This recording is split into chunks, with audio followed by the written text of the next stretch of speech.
Hello mga mamis, pumunta nga kami ng palengke nito pero nagyaya nga si Kyle dahil nagugutom na nga daw siya. 7 pa nga lang nito, buti na nga lang talaga at wala pang masyadong tao dito sa may McDo. Mama kasi nag-burger nga lang dito at coffee. Daddy nga niya nag-rice tapos ako ay nag-shake fries nga lang dito tapos Coke float. Napupunta talaga kami dito sa McDo, Coke float at fries lang talaga ang gusto ko dito. Tagal na nga rin talagang hindi nagsosoda ni Kyle pati na rin ang daddy niya. Kaya naman juice na nga lang talaga yung kay Kyle at sa daddy niya. Pagka-uwi naman namin sa bahay na mahinga nga lang kami ng konti. Maya nga lang niyaya nga ako ni Kyle dito na mag-exercise. Nagpalagay na nga din pala kami sa daddy niya dito ng karton. Meron nga din pala ako ditong mga ginagamit kapag nag-exercise ako. Kaya naman nagpatulong na nga lang talaga ako dito kay Kyle. Pag wala kasi silang training, may assignment kang binibigay sa kanila yung coach niya. Isado na nga din pala ni Kyle to, kaya naman sabi niya nga ay samahan ko nga daw siyang mag-exercise. Baka sana yung exercise niya sa exercise ko. Dati kasi yung ginagawa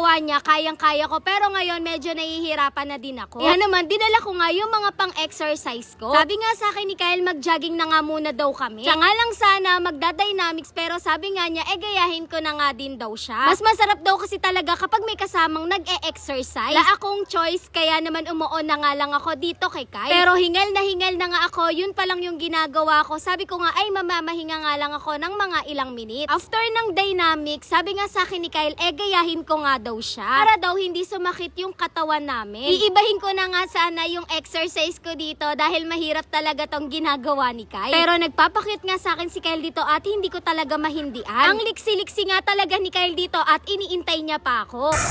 Kaya pa? Tamo, dahil. Kaya pa. Ano ba? Nakayanin para masabayan ka.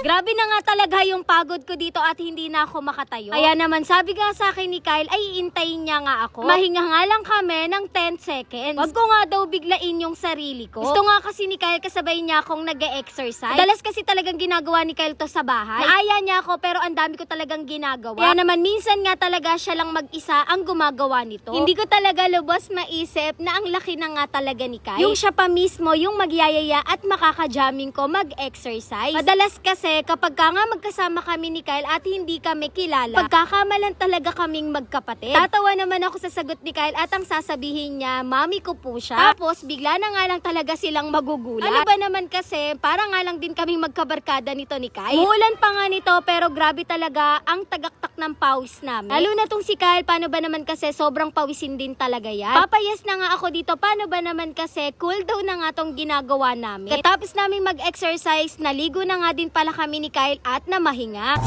Pagod. Sa kanila ako tawa ko eh.